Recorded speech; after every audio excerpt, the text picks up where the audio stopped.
The crack of a gunshot echoed through the dusty streets of Promise Creek, Texas, in 1875. But Zara Jacobson didn't flinch. She had bigger worries than stray bullets from the saloon. Her threadbare shawl pulled tight around her shoulders. She hurried her two small children along the wooden sidewalk, their eyes downcast to avoid the sneers of townsfolk who had long ago decided a widow with mixed-blood children deserved nothing but contempt. "Mama, I'm tired," whispered 6-year-old Emma, her copper-colored curls bouncing as she struggled to keep pace. "Just a little further, darling," Zara murmured, adjusting 4-year-old Thomas on her hip. His dark eyes, so like his Cherokee father's, were heavy with sleep. The late afternoon sun cast long shadows across the dirt road as they approached the general store, the last errand before they could retreat to their small cabin on the outskirts of town. Zara hesitated at the store entrance. Mr. Pemberton had made it clear last time that her kind wasn't welcome, but winter was approaching and the children needed supplies. Taking a deep breath, she pushed open the door, the little bell announcing their arrival. The store fell silent. 3 women huddled near the fabric section turned to stare, their expressions hardening. Behind the counter, Mr. Pemberton's face clouded with displeasure. "I told you before, Mrs. Jacobson. We don't serve half-breeds," one of the women finished, her voice carrying across the store. "Look at those strange-looking children. Can't even tell what they are." Thomas buried his face against Zara's neck while Emma pressed against her skirts. Zara's cheeks burned, but she lifted her chin. "I have money to pay. All I need is flour and—" "Your money's no good here," Pemberton interrupted. "Now take those children and leave." Before the door swung open again, and the atmosphere in the store shifted immediately. Vaughn Quaid filled the doorway, tall and broad-shouldered, his presence commanding respect even without the badge pinned to his leather vest. At 27, he was the youngest Deputy Marshal Promise Creek had ever had, but no one questioned his authority. "Afternoon, ladies." "Mr. Pemberton," he said, tipping his hat. His eyes, the color of storm clouds, settled on Zara and her children. Something flickered across his face, not the usual judgment, but something else she couldn't identify. Pemberton cleared his throat. "Marshal Quaid, I was just explaining to Mrs. Jacobson that we're closing early today." "Is that so?" Vaughn's voice was quiet, but there was steel beneath the calm. "Strange, since your sign says you're open until 6 and it's only just past 4. He moved to the counter, seemingly casual, but everyone in the store felt the tension. "I'll need some tobacco, and the lady here should get whatever she came for." The storekeeper hesitated, glancing between Vaughn and the other customers. "Unless there's some town ordinance I'm unaware of." Vaughn added, his hand resting near his holster. "No, sir," Pemberton muttered, then turned reluctantly to Zara. "What do you need, madam?" Relief washed over Zara as she quickly listed her items, avoiding eye contact with the women who now whispered among themselves. As Pemberton gathered her supplies, she felt Vaughn's gaze on her. "Thank you," she said softly when he held the door for her, the children clutching her skirts. He nodded, his expression unreadable. "Madam." It wasn't until they were halfway home that Emma tugged at her mother's hand. "Mama, why do they look at us that way? Why do they laugh and say mean things?" Zara's throat tightened. She knelt down, setting Thomas on his feet and pulling both children close. "Some people, they don't understand that what makes us different also makes us special." Emma's small face crumpled. "Billy Watson said we don't belong here. He said we're not real Americans." "Don't let them laugh at my children," she cried softly, tears streaming down her face as she held them tight. "Please God, don't let them hurt my babies." "Madam," Zara looked up, hastily wiping her tears. Vaughn Quaid stood a few feet away, leading his horse. He shifted uncomfortably, as if uncertain whether to approach further. "I thought you might need help with those packages," he said, gesturing to her supplies. Before she could respond, a small figure appeared from behind him, a boy of about 10, with the same storm-gray eyes as Vaughn but hair as black as a raven's wing. "Pa says we should help you carry your things," the boy said, stepping forward. Vaughn nodded. "This is my son, Daniel." The boy looked at Emma and Thomas, who were watching him warily. Then, without hesitation, Daniel reached out and took their hands. "It's okay," he said, looking at Zara with eyes far older than his years. "Mama used to cry like that too before she went to heaven." Zara's heart seemed to stop at the simple kindness in the child's face. When she looked up at Vaughn, something passed between them, an understanding, a shared pain that needed no words. "We live just over that ridge," she said finally, "if it's not too much trouble." "No trouble at all, madam," Vaughn replied, picking up her packages. "No trouble at all." The walk to Zara's cabin took less than 20 minutes, but in that time, something shifted. Daniel chattered with Emma and Thomas, showing them a carved wooden horse he kept in his pocket. Vaughn walked beside Zara, respecting her silence, occasionally commenting on the changing leaves or the weather. Her cabin came into view, small but solid, with a vegetable garden out front and chickens pecking in a fenced yard. Zara had built most of it herself after her husband died, determined to provide a home for her children. "You've done well here," Vaughn said, genuine admiration in his voice as he set her packages on the porch. "We manage," she replied, uncertain how to respond to kindness from a white man who wasn't demanding something in return. Daniel was showing the children how his wooden horse could stand on its own when carved just right. Their laughter, the first she'd heard from them in days, made her throat tight with emotion. "Thank you," she said again, "for the store and for—" She gestured vaguely at the children. Vaughn nodded, understanding what she couldn't articulate. "Daniel and I live in town behind the marshal's office, if you need anything." He trailed off, then straightened his hat. "Come on, son. Mrs. Jacobson needs to get her little ones inside." Daniel reluctantly said goodbye, promising to show Emma and Thomas more carvings sometime. As they mounted the horse together, Daniel in front, secure in his father's arms, Zara wondered when she'd next see the kind deputy and his son. She didn't have to wonder long. 3 days later, as Zara was hanging laundry while the children played nearby, hoofbeats approached. Her hand instinctively moved to the shotgun leaning against the porch, but she relaxed when she saw Vaughn and Daniel. "Deputy Quaid," she greeted, confused by their appearance. "Is everything all right?" Vaughn dismounted, helping Daniel down after him. "Mrs. Jacobson, everything's fine." "Oui." He seemed uncharacteristically flustered. "Daniel wanted to bring something for your children." Daniel proudly held out 2 small packages wrapped in brown paper. "I made them," he said, his chest puffing out slightly.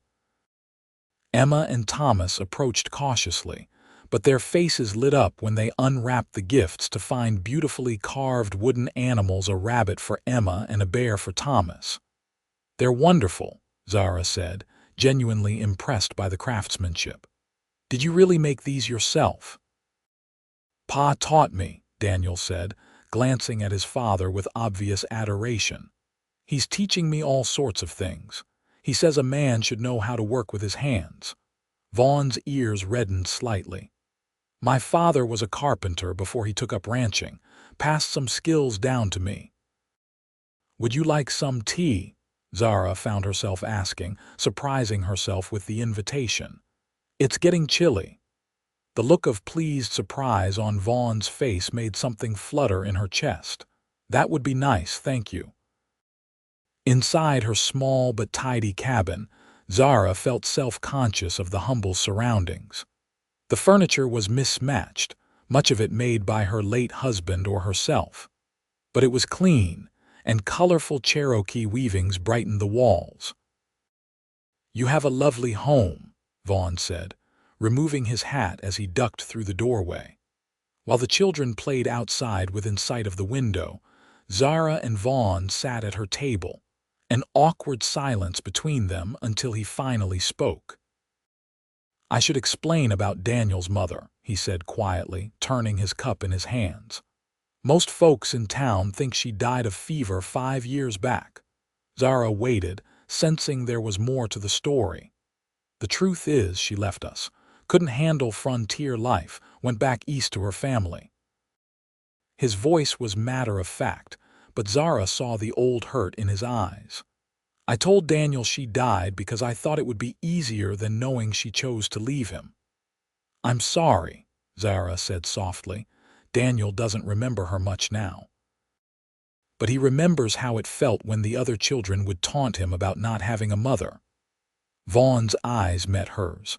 "That's why he understood your little ones." Zara nodded, her own story rising to her lips. "Thomas's father, my husband, John, was Cherokee. We met when I was teaching at the mission school near the reservation. My parents disowned me when we married." She swallowed hard. "He died of pneumonia 2 winters ago. The town treats you poorly because you married a Cherokee man."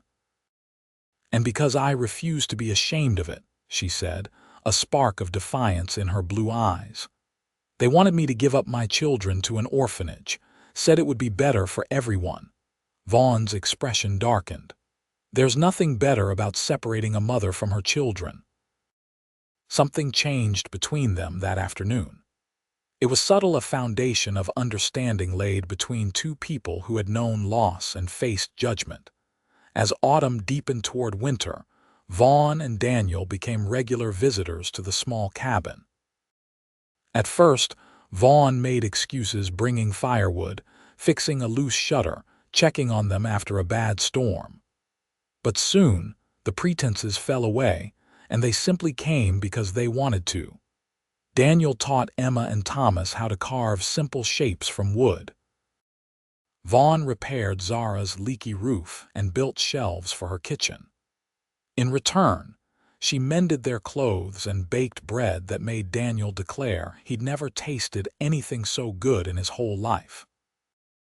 The first time Vaughn stayed for dinner, the conversation flowed easily, punctuated by the children's laughter.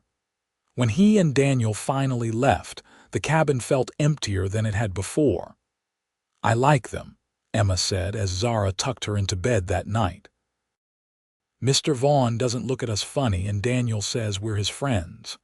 "They're good people," Zara agreed, brushing a copper curl from her daughter's forehead. "Could they stay forever?" Thomas asked sleepily from his small bed. Zara's heart twisted. "It's not that simple, sweetheart." But as the weeks passed, she found herself wondering if perhaps it could be that simple after all. The first snow of winter blanketed Promise Creek in early December. Zara was teaching the children their letters when hoofbeats approached faster than usual. She opened the door to find Vaughn, his expression grim. "There's trouble in town," he said without preamble. "The new railroad survey came through. They're planning to run tracks right through this property." Zara's blood ran cold. "But this is my land." "I have papers. The company claims your deed isn't valid because it was signed over by your Cherokee husband." Vaughn's jaw tightened. "Judge Farley is siding with them. Says as a white woman married to an Indian, your claim is questionable." "They can't take our home," Zara whispered, glancing back at the children who were watching with wide eyes. "They can try," Vaughn said, his voice hardening. "But they'll have to go through me first." That night, after putting the children to bed, Zara and Vaughn sat by the fire, planning their strategy. The railroad survey team would return in 2 days with the marshal from the next county and legal documents. "We need to get your deed to Judge Wilson in Fort Smith," Vaughn explained. "He's fair-minded and won't be swayed by railroad money, but it's a 3-day ride each way. I can't leave the children that long," Zara said, wringing her hands. Vaughn hesitated. Daniel and I could take them to my sister's place in Cedar Ridge. They'd be safe there until we sort this out. Zara looked up, surprised. I'm not letting you face this alone. His voice was quiet but determined. Not anymore. In the firelight, his face was shadowed, but she could see the emotion in his eyes.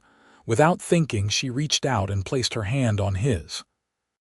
Why are you helping us, Vaughn? You're risking your position, your reputation, because it's right, he interrupted.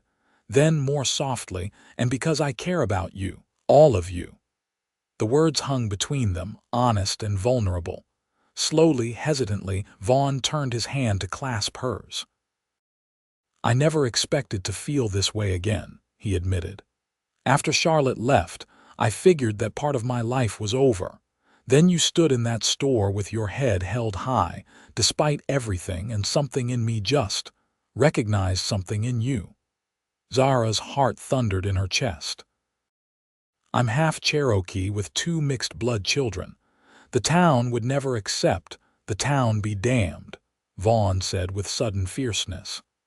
I've spent too much of my life worrying what others think. So have you.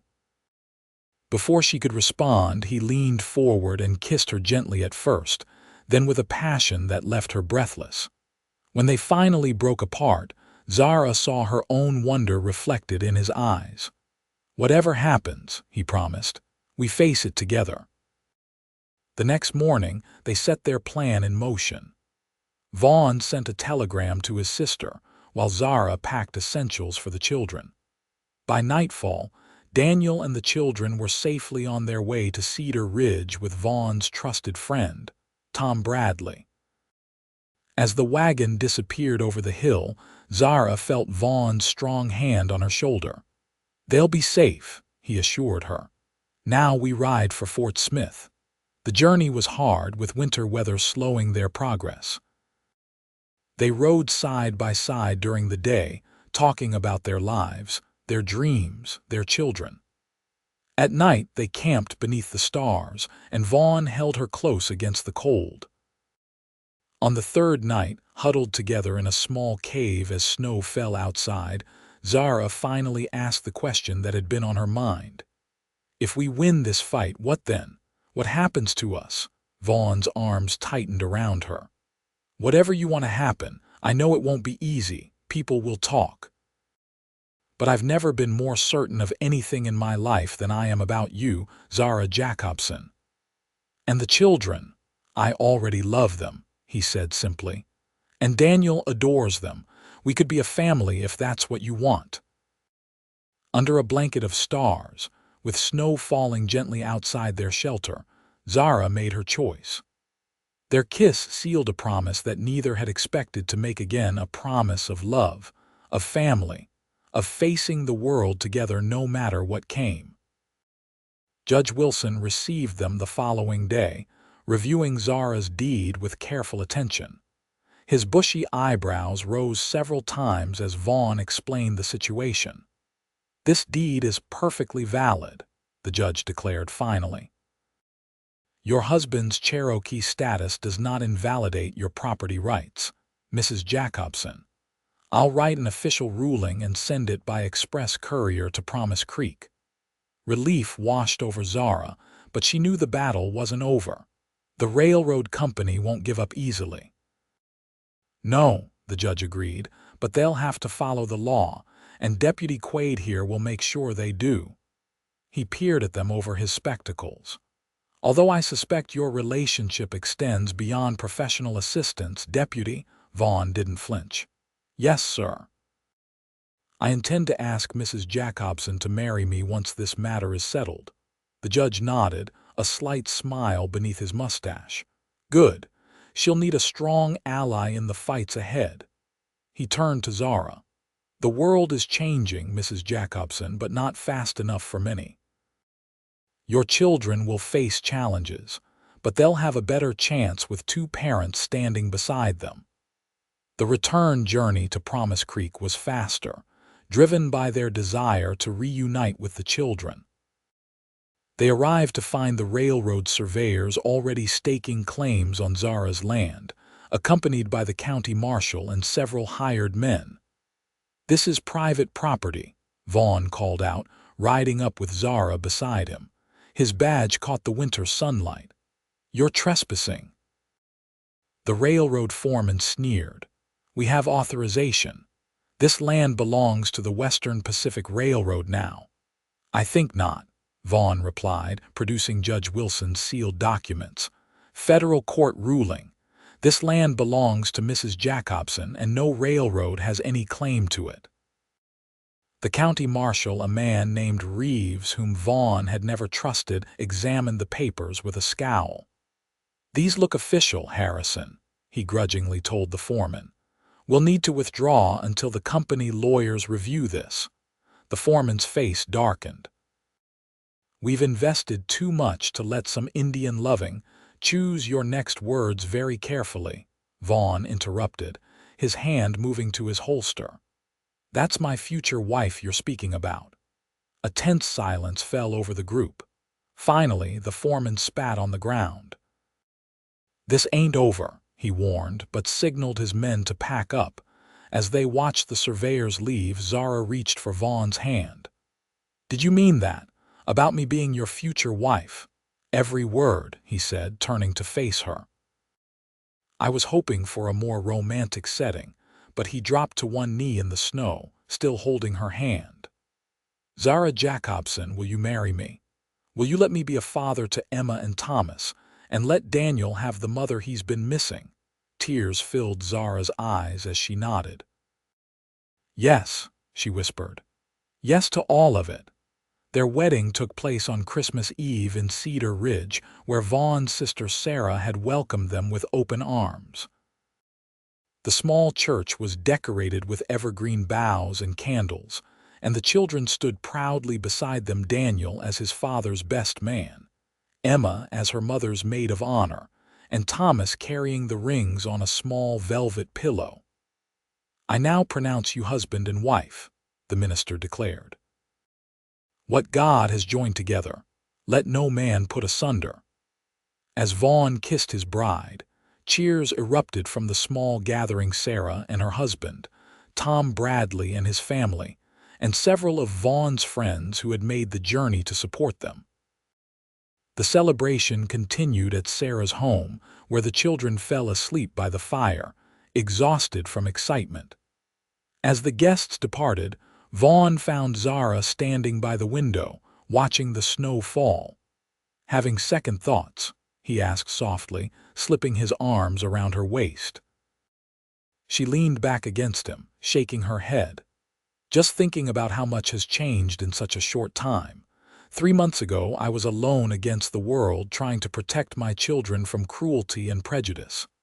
And now," she turned in his arms, her blue eyes shining, "now we're a family. Now the children have someone else to love them and protect them." "And you?" he asked, brushing a strand of hair from her face. "What do you have now?" "Everything," she whispered, rising on tiptoes to kiss him. "I have everything." The return to Promise Creek in January brought new challenges. As expected, not everyone approved of their marriage. Some townsfolk stopped speaking to Vaughn, and others whispered behind their hands when Zara and the children walked by. But there were changes, too. Vaughn's steadfast support gave others courage to stand against prejudice. Mr. Pemberton, seeing which way the wind was blowing, suddenly discovered he had no problem serving the Quaid family at his store. The new schoolteacher welcomed Emma and Thomas warmly, ignoring the initial protests of some parents. In February, Vaughn resigned as deputy marshal to take over a struggling ranch outside town. "A badge means enforcing laws, even ones I don't agree with," he explained to Zara. "I want our children to see me standing for what's right, not compromising." By spring, they had moved the cabin to their new ranch, rebuilding and expanding it with help from friends. The railroad eventually rerouted their tracks, giving Promise Creek a station but leaving Zara's original property untouched. One warm evening in May, as wildflowers painted the prairie in vibrant colors, Zara sat on the porch watching Vaughn teach all three children to ride. Emma had taken to it naturally, while Thomas was more cautious. Daniel, already an accomplished rider, demonstrated with obvious pride in his skills. "Not too fast, Emma," Vaughn called as the little girl urged her pony to a trot. His protective instincts made Zara smile. He was as fiercely devoted to her children as he was to his own son. Later, as they tucked the exhausted children into bed, Thomas asked drowsily, "Are you my papa now?" Vaughn knelt beside the boy's bed, his voice gentle. "I am if you want me to be, but your real papa will always be part of you too. I won't ever try to replace him." "I think he'd like you," Thomas murmured, his eyes drifting closed. "Mama smiles more now." In their own bedroom, Zara recounted the conversation to Vaughn, tears in her eyes. "You've given them so much more than a home," she said. "You've given them dignity." Vaughn drew her close. "They've given me just as much. You all have." His hand drifted to her stomach, where the first signs of their new child were beginning to show. "Our family keeps growing, Mrs. Quaid." "Good," she said, nestling against him. "There's plenty of love to go around." As summer bloomed across the prairie, bringing new life to the land, Zara often thought back to that desperate moment when she had cried out, "Don't let them laugh at my children." Life hadn't been perfect since then. There were still battles to fight, prejudices to overcome, hardships to endure. But now they faced them together, a family bound by choice and love rather than just blood. And when their daughter, Lily, was born in November with Vaughn's gray eyes and Zara's determined chin, the family circle widened once more. Daniel, Emma, and Thomas crowded around, each wanting to hold their new sister, each already fiercely protective. "Look at them," Vaughn murmured, his arm around Zara as they watched. "4 children who will never doubt they're loved." "4 children who will change the world," Zara replied, leaning against her husband. "Because they know what it means to be accepted for exactly who they are." Outside their window, the vast prairie stretched toward the horizon, wild and beautiful and full of possibility, much like the future they had built together. Against all odds, in a time and place that had tried to keep them apart but ultimately could not stand against the power of love and family.